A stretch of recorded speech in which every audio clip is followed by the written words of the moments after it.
Polri sendiri itu berada di posisi mana dan bagaimana saat ini dengan undang-undang baru? Di polisi sepertinya, kami juga dong dapat bagian untuk menduduki jabatan-jabatan tertentu dalam pemerintahan. Apakah itu boleh secara hukum tata negara? Dididiknya sebenarnya untuk penegakan hukum dan keamanan menangani demonstrasi, itu tiba-tiba masuk levelnya tinggi. Kenapa sih harus masuk ke wilayah-wilayah yang memang sudah ada karir pathnya yang bagus? Kepolisian Republik Indonesia adalah alat negara di bidang keamanan. Harusnya fokuslah di bidang keamanan itu. Jadi dia nggak bisa ditugaskan menjadi dirjen apa, sekretaris jenderal Dewan Perwakilan Daerah. Persoalannya juga di kompetensi. Mereka dilatih untuk menjaga keamanan. Silakanlah berfokus pada itu. Kompetensi utama mereka, cara mereka dididik untuk itu, dan seterusnya. Ketimbang mengurusi hal-hal lainnya. Putusan Mahkamah Konstitusi itu sudah menyatakan bahwa nggak bisa hanya ditugaskan oleh Kapolri, terus dia jadi bisa masuk ke jabatan mana saja. Disebutkan bahwa salah satu pembenarannya adalah ada relevansi dengan fungsi kepolisian dalam hal penegakan hukum. Itu masuk akal secara ketatanegaraan menurut Mbak Bibip atau? Tidak, karena kan itulah gunanya ada PPNS, penyidik pegawai negeri sipil. Biarkan yang ahli yang melakukan itu, toh nanti disupervisi oleh Polri. Bukan menempatkan Polri masuk Bukan menempatkan Polri ke itu. sini. Kalau argumennya begitu, berarti Polri masuk ke semua wilayah pemerintahan kita dong.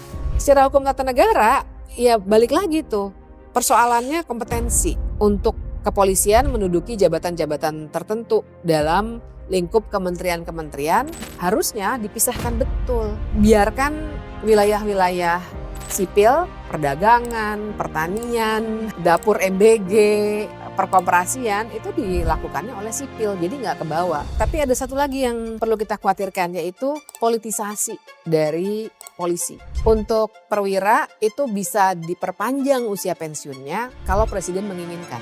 Pak Prabowo bilang, kamu stay sampai 2030 untuk pemilu 2029 misalnya, dia bisa stay. Karena undang-undangnya bilang terserah presiden.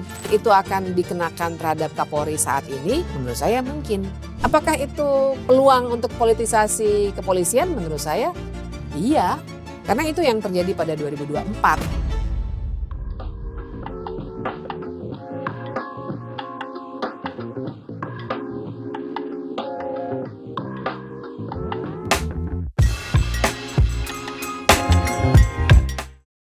Saya mau bahas yang berikutnya, bukan karena mau adil antara militer, kita bahas mengenai TNI, terus kita juga harus bahas Polri, tapi karena memang Undang-Undang Polri akhirnya disahkan, Mbak Bibip. Di tengah dengan dulu kita ingat ada banyak sekali uji materi terhadap beberapa pasal di Undang-Undang Polri sendiri, termasuk bagaimana membatasi anggota-anggota Polri aktif untuk jangan sampai menduduki jabatan-jabatan sipil. Itu kan salah satu juga yang akhirnya kemudian frasa sejauh ditugaskan oleh Kapolri ya, itu yang tetap masuk di undang-undang baru ya, RUU di undang-undang Polri yang baru, sama penambahan batas usia. Betul ya, batas usia yang kalau bagi di internal anggota-anggota Polri, aduh ini makin banyak dong yang bisa jadi jenderal, sedangkan tidak ada mitigasi terhadap bagaimana kalau terjadi bottleneck, nggak ada fungsinya nih, nggak ada pos-pos yang harus ditempatkan. Nah tapi kita mau bahas soal itu Mbak Bibip karena akhirnya kemudian disahkan, terlepas dari Mbak Bibip di awal sudah bahas bahwa waktunya singkat sekali, Wamenkum sudah menjawab bahwa ini prosesnya sudah sejari lama, seingat saya memang sudah beberapa kali ada proses di tahun-tahun sebelumnya mengenai sosialisasi dan bagaimana ada hearing mengenai bagaimana Polri difungsikan gitu ya. Sekarang sudah disahkan Mbak Bibip melihat dari kacamata ketatanegaraan, Polri sendiri itu berada di posisi mana dan bagaimana saat ini dengan undang-undang baru? Jadi perbincangannya sebenarnya lumayan serupa dengan perbincangan kita soal TNI, yaitu soal kompetensi dan tugas konstitusional Polri. Jadi harusnya ketika dibilang oke, Polri boleh dia menduduki jabatan sipil, dengan pikiran barangkali oke, polisi itu kan sipil ya, nggak kayak militer. Nah tapi yang kita lupakan adalah kompetensi tadi dan konstitusionalitasnya. Karena pasal 30 juga di Undang-Undang Dasar bilangnya ya itu tadi Kepolisian Republik Indonesia adalah alat negara di bidang keamanan. Harusnya fokuslah di bidang keamanan itu. Jadi dia nggak bisa ditugaskan menjadi dirjen apa, sekretaris jenderal Dewan Perwakilan Daerah, dan banyak lagi lah.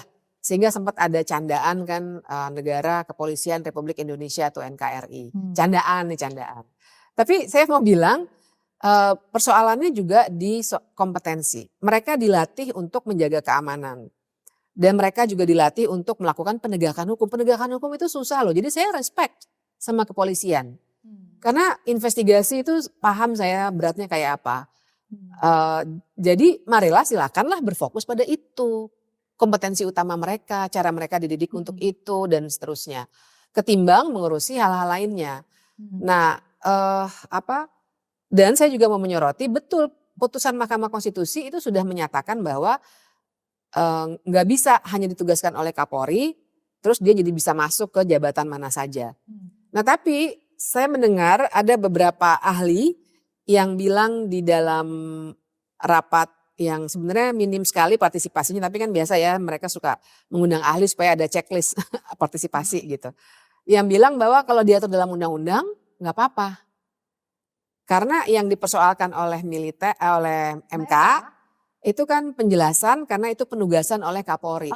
Di bagian penjelasan lagi. I see. Karena katanya kan dari teorinya nggak boleh penjelasan membuat aturan baru gitu ya. Akhirnya kemudian di undang-undang baru ini dari penjelasan itu dimasukkan ke batang tubuh ya. Ya, pasal, dan betul. Dan kita juga harus melihat perdebatannya, saya kira ini udah jadi catatan sejarah ya, bukan sesuatu yang sifatnya gosip, bahwa TNI sama Polri karena dulu bersaudara sebagai ABRI.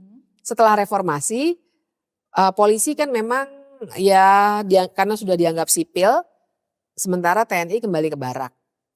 TNI sudah mulai agak balik sejak Pak Prabowo jadi presiden.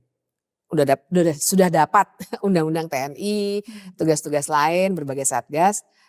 Ini polisi sepertinya, loh kami juga dong dapat bagian untuk menduduki jabatan-jabatan tertentu dalam pemerintahan. Nah, jadi menurut saya kita mesti melihatnya juga dalam analisis seperti itu. Apakah itu boleh secara hukum tata negara? Jadi kita balik lagi ke situ aja ya. Jadi kita kacamatanya jelas gitu. Ini bukan like and dislike, bukan gosip. Secara hukum tata negara ya balik lagi tuh. Persoalannya kompetensi untuk kepolisian menduduki jabatan-jabatan tertentu dalam lingkup kementerian-kementerian. Ingat loh, kementerian itu kan katakanlah mau jadi dirjen apa gitu ya. Itu kan jabatan yang sifatnya teknis. Biasanya tuh pegawai yang kemudian nyampe jadi direktur atau dirjen, dia meniti karir dari bawah. Sebagai ASN ya? Sebagai ASN. Dia udah ahli menurut saya respect loh sama banyak direktur dan dirjen di lingkungan berbagai kementerian. Pinter mereka. Nah tiba-tiba ada orang polisi yang dididiknya sebenarnya untuk penegakan hukum dan keamanan menangani demonstrasi. Itu tiba-tiba masuk levelnya tinggi.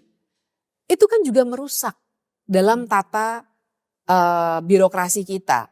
Saya kira itu juga harusnya jadi perhatian. Lagi-lagi nih kompetensi. Kenapa sih harus masuk ke wilayah-wilayah yang memang sudah ada karir pathnya yang bagus. Karena berarti kan pelayanan publik terjamin diberikan oleh orang yang punya kompetensi. Kemauan kita kan seperti itu. Kalau pembenarannya Mbak Bibip satu tadi terlepas dari soal kompetensi ya. Kan frasa yang akhirnya dimasukkan ke dalam batang tubuh itu, ke dalam pasal itu yang tadinya ada di penjelasan adalah sepanjang itu ditugaskan oleh Kapolri. Nah kan narasi yang disampaikan adalah bahwa polisi aktif ya yang ditempatkan itu kan satu atas permintaan dari lembaga tersebut. Ya kan, lembaga tersebut satu, terus yang kedua itu disebutkan bahwa salah satu pembenarannya adalah ada relevansi dengan fungsi kepolisian sehingga di dalam konteks tertentu diharapkan itu jauh lebih cepat. Misalnya, kenapa polisi ditempatkan di Kementerian Lingkungan Hidup? Karena di sana bisa jadi ada tindak pidana lingkungan hidup yang bisa jauh lebih cepat. Misalnya ya termasuk bagaimana desain polisi itu sebagai penyidik utama ya kalau di KUHP kita. Itu adalah untuk bisa mempermudah fungsi utama atau kewenangan fungsi utama dari Polri itu sendiri yaitu dalam hal penegakan hukum. Itu masuk akal secara ketatanegaraan menurut Mbak Bibip atau? Tidak, karena kan itulah gunanya ada PPNS, penyidik pegawai negeri sipil. Jadi misalnya di Kementerian Kehutanan ada PPNS-nya tuh. Dan menurut saya PPNS itu dalam konteks tertentu seperti lingkungan hidup atau mungkin di OJK misalnya, Otoritas Jasa Keuangan ya yang ngurusin pinjol segala macam dan perbankan, mungkin dia lebih punya kompetensi karena berasal dari institusi itu sendiri kan. Nah, mereka diberikan kedudukan menurut Kitab Undang-Undang Hukum Acara Pidana sebagai penyidik pegawai negeri sipil. Toh nanti akan disupervisi oleh Polri sebagai penyidik utama. Jadi dengan relasi yang itu saja, ini dengan kompetensi yang lebih ya, OJK kan spesifik sekali, saya juga misalnya nggak ngerti kalau disuruh investigasi perbankan gitu. Spesifik sekali, biarkan yang ahli yang melakukan itu, toh nanti disupervisi oleh Polri. Bukan menempatkan Polri masuk Bukan ke menempatkan Polri ke institusi itu. sini. Kalau argumennya begitu, berarti Polri masuk ke semua wilayah pemerintahan kita dong. Kalau argumennya untuk membantu penegakan hukum. Jadi buat saya, kalau saya balik gitu ya ininya ya argumennya, logikanya. Jadi buat saya itu juga nggak bisa diterima karena secara hukum acara pidana kita juga punya PPNS itu, apalagi Polri sudah berkedudukan sebagai penyidik utama. Jadi sebenarnya sudah beres gitu. Tidak perlu ada penempatan di luar dari struktur ya. Kalau memang klausul yang ada di KUHP itu diterapkan dengan baik gitu ya. Karena kan tadi kompetensi ibaratnya mereka yang lebih tahu bagaimana kehususan-kehususan yang ada di institusi-institusi itu. Karena saat ini Mbak Bibip misalnya kayak di beberapa kasus korupsi memang agak kemudian menjadi jadi keluhan dari sejumlah pihak termasuk para lawyer. Bagaimana para penyidik kita tidak memahami mengenai sektor tertentu misalnya mengenai saham, pasar modal mengenai bagaimana investasi, bagaimana sektor-sektor tertentu yang khusus sekali itu perlu untuk dikenali. Jadi sehingga protesnya kenapa saya angkat di meja ini, karena protesnya adalah kepada banyak yang protes, kenapa sih orang hukum tuh udah mau ngurusin semua hal? Iya.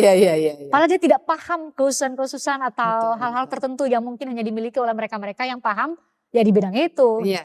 Itu tuh jadi protes kenapa saya bawa ke meja ini ya, karena akhirnya protesnya adalah ke anak hukum yang kemudian semuanya mau diurusin gitu ya. Benar. Saya percaya dengan pentingnya ada kompetensi untuk semua bidang. Jadi janganlah kita beranggapan kalau dia polisi karena dia punya power menurut konstitusi memang sebagai penegak hukum, maka dia akan bisa mengatasi semua persoalan yang sifatnya teknis. Dia punya kompetensi di bidang penegakan hukumnya. Jadi katakanlah orang yang ngerti perbankan atau pasar modal, dia mungkin bisa mengarahkan ini ya untuk memenuhi unsur dalam pasal ini, Anda harus cari alat buktinya ini misalnya ya. Coba cari saksinya yang karakternya seperti ini. Yang tahu siapa ahli segala macam, yang tahu barang bukti yang harus dicari, ya orang yang teknis dong. Itu yang harusnya yang namanya supervisi dari penyidik utama di kepolisian tuh di level itu, di level memenuhi unsur pasal misalnya. Tapi dia nggak harus terjun jadi pegawai di institusi yang bersangkutan. Itu tuh yang salah kaprahnya menurut saya di situ. Hal lain yang paling disorot adalah soal penambahan batas usia. Mbak Bibip ya ada 60 dan 68 ya, 60 sama 68 tahun ya. Itu batas usia. 62 ya. 62 sorry, 60 dan 62 ya. Yang kalau tentara bisa, perwira itu bisa sampai 62. Ya betul, yang jenderal itu bisa sampai 62, saya nggak begitu mengikuti. Saya juga nggak terlalu hafal sih nanti tapi non perwira kita sederhanakan saja. Perwira dan non perwira itu kan ditambahlah intinya batas usia. Apa yang perlu kita khawatirkan dengan penambahan batas usia ini? Apakah hanya sekadar seperti yang dibawa akan terjadi bottleneck, regenerasi tidak jalan, akhirnya banyak sekali para perwira, para jenderal yang masih aktif dibiayai oleh negara dengan anggaran negara, padahal tidak punya fungsi atau ya betul fungsi yang bisa sesuai dengan apa yang diharapkan. Pokoknya beban-bebanin anggaran negara aja deh, atau sesimpel itu, atau ada yang perlu kita khawatirkan? Itu betul semua, tapi ada satu lagi yang perlu kita khawatirkan, yaitu politisasi dari polisi. Sama juga yang kita perlu khawatir dengan politisasi pada TNI maupun segala macam ya. Kenapa? Karena kan kita juga punya catatan, dan ini bukan gosip karena ada di putusan Mahkamah Konstitusi, penggunaan kepolisian dalam pemilu 2024. Makanya saya bisa ngomong begini karena ada di putusan MK. Makanya kita juga punya istilah parcok itu ya. Nah jadi yang perlu dikhawatirkan politisasi itu karena ada klausul berikutnya loh. Untuk perwira itu bisa diperpanjang usia pensiunnya kalau presiden menginginkan. Nah artinya barangkali ada level-level tertentu kita harus cek lagi secara kepangkatan yang nanti ketika Pak Prabowo bilang kamu stay sampai 2030 untuk pemilu 2029 misalnya, dia bisa stay karena undang-undangnya bilang terserah presiden. Ini yang menurut saya ngeri, semua hal ditumpukan kepada kekuasaan kepala pemerintahan dan kepala negara yang namanya presiden. Jadi checks and balancesnya berkurang. Nah jadi yang buat saya tuh kengeriannya lebih pada politisasi kepolisian melalui naiknya usia pensiun ini. Karena saya pernah mengikuti yang usia pensiun jaksa ya waktu di Mahkamah Konstitusi. Bersama saya memberikan keterangan ahli dari hukum, bersama saya orang yang memberikan keterangan ahli dari segi psikologi. Nah dia memberikan keterangannya, abis itu saya ngobrol sama dia karena saya pengen tahu juga. Dia bilang belum pernah ada penelitian yang bisa menunjukkan di usia berapa kita tidak produktif. Jadi maksudnya secara sains nggak bisa kita bilang oh memang harus naik nih. Karena belum pernah ada penelitiannya karena akan tergantung pada banyak faktor. Jadi biasanya penetapan usia pensiun itu lebih banyak persoalan organisasional. Nanti ada bottlenecking nggak? Nanti numpuk nggak? Jadi murni persoalan organisasional, bukan persoalan produktivitas. Jadi buat saya ini persoalan politik dan ini yang mesti kita baca. Gitu. Karena akhirnya rumor politik, saya coba tarik ya ke meja ini, rumor politik banyak yang mengatakan bahwa ini patut diduga ya, kita kasih disclaimer patut diduga rumor politiknya begitu, bahwa penambahan batas usia, klausul penambahan batas usia itu memang diperuntukkan untuk Kapolri saat ini dengan harapan akan sampai ke pemilu 2029 sehingga lebih mudah untuk mengkonsolidasikan. Sekali lagi diduga demikian. Kita tidak bisa buktikan secara hukum tapi ada dugaan demikian karena akhirnya yang terbangun adalah kekhawatirannya adalah Kapolri itu punya hutang budi dalam tanda petik, saya beri tanda petik kepada presiden atau siapapun yang punya kepentingan politik untuk bisa menggunakan Polri sehingga penambahan batas usia ini bisa menjadi barter untuk bisa mendapat loyalitas dari Kapolri. Kita bisa patut menduga demikian, sekali lagi kita kasih garis bawah patut menduga demikian, itu akan bisa mungkin terjadi? Memang kalau saya baca wawancara, kalau saya nggak salah di majalah Tempo yang membahas ini, Wamen Hukum Profesor Edi Hyari bilang Pak Kapolri bilang ke dia, ini karena wawancara jadi saya mengingatnya agak verbatim gitu. Pak Kapolri bilang ke dia jangan sampai muncul tuduhan seperti itu. Jadi katanya, saya belum baca sebenarnya di aturan peralihan soalnya. Ketentuan usia pensiun itu tidak berlaku bagi yang sudah mencapai usia sekian. Yang mana jadi Kapolri nggak kena. Tapi memang ada klausul berikutnya itu yang terserah presiden. Bila presiden menginginkannya. Lagi-lagi klausul yang lentur ya. Ya lentur. Ketika presiden menginginkannya maka bisa saja diperpanjang berdasarkan keputusan presiden. Jadi ya aturan peralihan itu bisa tergilas lagi oleh ketentuan terserah presiden itu. Nah jadi apakah mungkin itu akan dikenakan terhadap Kapolri saat ini? Menurut saya mungkin. Kalau presiden membuatkan keputusan presidennya. Kira-kira gitu tuh. Jadi apakah itu peluang untuk politisasi kepolisian? Menurut saya iya. Karena itu yang terjadi pada 2024. Mbak Bibi kalau pembenarannya saya coba tarik nih, saya coba ya, lihat ya dari berbagai sudut pandang ya. Kalau perbandingannya adalah yang nggak jauh-jauh juga dari ranah hukum. Perbandingannya adalah dengan batas usia Hakim Agung misalnya. Kalau Mbak Bibi membawa tadi alasannya adalah soal produktivitas. Ada di batas usia tertentu, kita lihat banyak presiden termasuk Trump atau Joe Biden dulu ya. Kita lihat bagaimana ketika di batas usia tertentu sebenarnya sudah tidak produktif, dia sering lupa bla bla bla bla bla bla bla. Tapi Hakim Agung sendiri kan juga di batas usia yang 60-an lebih ya, 65 ya. Kalau Hakim Agungnya. Hakim Agung saya lupa. Dan sekarang juga mereka lagi masih dibahas Mbak Bibi untuk apakah mereka bisa ditambah ke 68 kalau nggak salah ya. Kita coba koreksi lagi ya, silakan komentar di kolom komentar kalau saya ada keliru. Tapi seingat saya memang ada pembahasan untuk itu. Betul. Untuk bisa menambah juga batas usia Hakim Agung dengan alasan kita butuh Hakim Agung. Alih-alih menambah jumlah Hakim Agung ya. Nah, karena load kerja mereka juga besar sekali. Besar sekali. Itu bisa menjadi pembenar nggak bahwa ya bisa jadi dengan batas usia tertentu memang mereka masih dibutuhkan untuk mengabdi kepada negara ini apapun jabatannya gitu ya. Iya kalau menurut saya tadi itu keputusan organisasional. Jadi nggak ada justifikasi usia berapa orang nggak produktif. Coba cek aja umurnya Pak Prabowo berapa sekarang. Apa kita mau bilang Pak Prabowo ini udah terlalu, kan enggak. Maksudnya kita akan muncul perdebatan gitu. Apakah dia masih fit atau tidak. Silakanlah diperdebatkan. Tapi kan dari contoh itu saja kita jadi bisa punya cara berpikir bahwa ya usia itu bukan persoalan yang sifatnya secara saintifik bisa punya batas di mana orang nggak boleh menjabat atau kapankah sebenarnya usia produktif, tapi persoalan politik dan organisasional.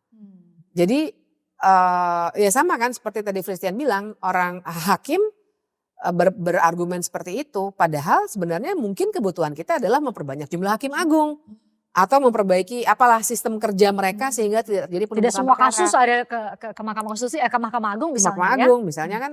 Jadi ternyata ada solusi organisasional yang lain yang sebenarnya bisa aja diambil pilihan itu, tapi yang diinginkan adalah supaya orang terus menjabat sampai usia tertentu. Jadi pilihan organisasional, pilihan yang sifatnya politis gitu.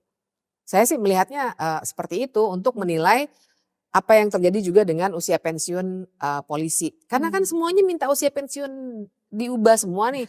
Tadi saya cerita jaksa itu udah mungkin 4 tahun atau 5 tahun yang lalu udah duluan. Terus kemudian TNI, kemudian polisi minta, kemudian hakim agung. Ini Gen Z kapan mau kerja? Kapan bisa dapat kerjaan? Kalau ternyata, jadi buat saya itu pilihan politis. Nah ada kan satu istilah namanya gerontokrasi. Apa itu? Itu adalah ketika kerasinya itu seperti halnya demokrasi negara dipimpin oleh orang-orang yang berusia senja. Ada istilahnya deh, itu kalau di Wikipedia aja muncul tuh gerontokrasi namanya. Ya barangkali seperti di Amerika dengan Trump dan juga Biden gitu ya. Dan akibatnya adalah keputusan politik akhirnya diambil oleh orang-orang yang ternyata berjarak pada kebanyakan populasinya, jumlah penduduk Gen Z dan Gen Alpha. Sekarang kan makin banyak. Gen Alpha mau jadi pemilih pemula lagi nanti 2029. Jaraknya, cara pandangnya, bahkan cara berdiskusinya. Kita secara bahasa aja udah beda kan sama Gen Z gitu. Ada beberapa istilah yang saya juga udah mulai nggak ngerti gitu. Atau cara bercakap-cakapnya gitu. Nah sebenarnya oke lah itu dari segi sosiologis ya. Tapi dari segi politik kan artinya mestinya juga itu diperhitungkan. Cara-cara supaya suatu negara tidak dipenuhi oleh orang-orang yang memang sudah terlalu senior sehingga masalah dengan orang senior citizen ya. Masalah dengan orang yang terlalu senior adalah seringkali mereka sudah dalam posisi nyaman sehingga seringkali kurang inovasi gitu. Kurang berani mengambil keputusan yang bisa membuat terobosan yang mungkin secara zaman dengan digital segala macam lebih relevan gitu. Tapi buat mereka cara pandangnya memang beda. Nah ini yang saya kira juga harus jadi perbincangan sih pada satu titik. Mungkin kita ajak ahli-ahli sosiologi dan psikologi. Bidang ilmu lain. Karena gerontokrasi itu real. Tidak hanya di Indonesia, ternyata di banyak negara lain ada kecenderungan para pejabat senior tuh ingin menjabat terus. Mempertahankan kekuasaannya gitu mempertahankan kekuasaannya, ya itu tadi. Sementara nanti ini kapan kerjaan ini? Kapan belajar kapan atau Gen mendapat Z pengalaman? jadi pengambil keputusan politik? Everything is political kan. Minum yang kita minum aja ini keputusan politik. Terus kalau terus-menerus diputuskan oleh orang-orang yang lingkaran yang sama, kita nggak ada sirkulasi kekuasaan. Sebenarnya poinnya di situ sih, sirkulasi kekuasaan. Kalau nggak ada sirkulasi kekuasaan, maka negara itu nggak akan bisa step up, nggak akan bisa punya inovasi gitu. Karena elitnya dia lagi gitu. Lo lagi ya. Saya terakhir Mbak Bibip, karena kita bahas mengenai TNI, kita bahas mengenai Polri. Poin pertanyaan saya adalah kalau mengandaikan bahwa bagaimana ya kita mencoba merubah bagaimana presiden berpikir untuk menyelenggarakan negara ini atau mengelola negara ini. Di satu sisi ada TNI, ada militer, ada Polri, tapi di satu sisi juga ada sipil. Apakah menurut Mbak Bibip dalam hal ini sipil menjadi objek yang justru tidak perlu diberdayakan, dalam arti bahwa ialah yang harus diatur dan cara mengaturnya adalah menggunakan dua entitas ini, militer dan militer dan Polri. Sehingga kemudian kalau kita baca ranah-ranah sipil diisi oleh militer, ranah-ranah sipil diisi oleh Polri, tanpa berpikir bahwa nih kita perlu ada pemimpin sipil yang juga punya kompeten yang luar biasa. Dalam hal ini misalnya kepala daerah di tingkat 2, kepala daerah di tingkat 1, anggota DPRD atau pemimpin-pemimpin organisasi yang bisa menjadi bagian dari bersama-sama dengan pemerintah dalam hal ini untuk bisa menyelenggarakan negara. Apakah hari ini kelompok masyarakat sipil itu menjadi kelompok masyarakat yang terlupakan untuk dibangun kompetensinya untuk bisa menjadi bagian dari penyelenggara negara juga menurut Mbak Bibi? Iya, buat saya memang sipil itu ya dimasuki betul oleh TNI dan Polri, dan bahayanya adalah kita harus balik lagi. Kita sedang membicarakan sebuah republik. Artinya tumpuan besarnya adalah pada nilai-nilai kepublikan. Jadi ada apa ya namanya ya, public virtues lah. Ada nilai-nilai kepublikan yang sifatnya sebenarnya untuk kepentingan membangun, membatasi kekuasaan, membangun demokrasi begitu kan ya, dengan terutama rule of law gitu. Nah yang saya khawatirkan tadi tuh kita memikirkan lagi soal kompetensi, memikirkan lagi soal konstitusi, tugas TNI dan Polri, karena persoalan bagaimana cara bekerja TNI. Polri kita masih bisa lekatkan karena mereka tuh caranya serupa, budayanya serupa, karena kulturnya sama dari ABRI dulu ya, dari tahun 45 bahkan sebelumnya. Jadi kita anggap saja satu. Cara bekerja mereka itu yang memang buat mereka above the law. Dalam arti yang penting komandannya ngomong apa. Buat mereka hukum adalah apa kata komandan. Bukannya, bahkan makanya ada istilah kudeta militer misalnya. Kan inkonstitusional. Tapi ketika seorang komandan bilang oke, kita kudeta, seorang militer yang baik harus ngikutin apa komandannya. Meskipun itu melanggar konstitusi. Kita bersyukur kita nggak ada kudeta militer seperti itu ya. Cuma maksud saya mau mencontohkan bahwa cara pandang militerisme itu adalah memang patuhnya pada komandan, bukan pada sekedar hukum dan konstitusi. Dan cara bekerja mereka namanya juga orang yang dilatih untuk perang ya. Jadi mereka memang selalu top down. Jadi nggak mungkin ada orang mau menyerang wilayah Indonesia terus mereka berunding dulu. Bagaimana setuju gak kita bertahan? Tidak setuju komandan? Nggak mungkin kan. Mereka harus bergerak cepat. Kalau enggak kita meninggal juga gitu. Makanya saya setuju kalau TNI profesional. Tapi itu kan nggak kompatibel dengan cara republik dijalankan. Yaitu harus musyawarah, deliberatif demokrasi, harus transparan, partisipasi harus bermakna, orang yang kena dampak dari pembangunan harusnya dikasih free prior and informed consent. Itu nggak ada di kacamata orang yang dilatih untuk perang gitu. Nah jadi buat saya harusnya dipisahkan betul. Biarkan wilayah-wilayah sipil, perdagangan, pertanian, dapur MBG, perkoperasian itu dilakukannya oleh sipil. Jadi nggak kebawa. Jadi kita harus bongkar deh mitos bahwa disiplin ala militer itu jadi militer itu manusia super karena latihannya itu yang harus lari dan seterusnya ya. Karena kita harus bedakan antara disiplin kita mau mulai podcast misalnya jam 4 sore. Datangnya jam 4, itu kan namanya disiplin juga. Bukan disiplin ala militer dalam arti kalau saya terlambat datang terus Christian nyuruh saya, Mbak Bibi kok telat, push up dulu 2 seri. Kan gak gitu kan. Karena gak harus begitu hidup gitu. Tapi itu yang dicekokkan ke kita supaya kita patuh dan taat pada apa kata komandan. Nah buat saya itu jangan dirasuki, jangan dicampur adukan.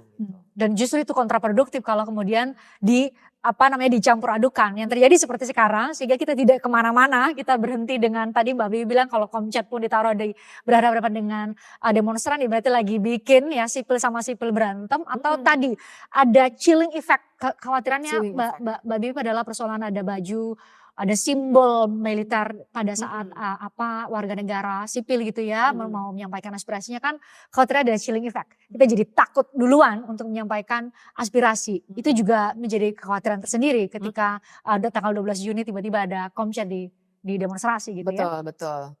Ya itulah jadi balik lagi ya. Jadi buat saya kita harus bongkar dulu cara berpikir bahwa militerisme itu adalah the way of life yang semua warga negara harus miliki gitu.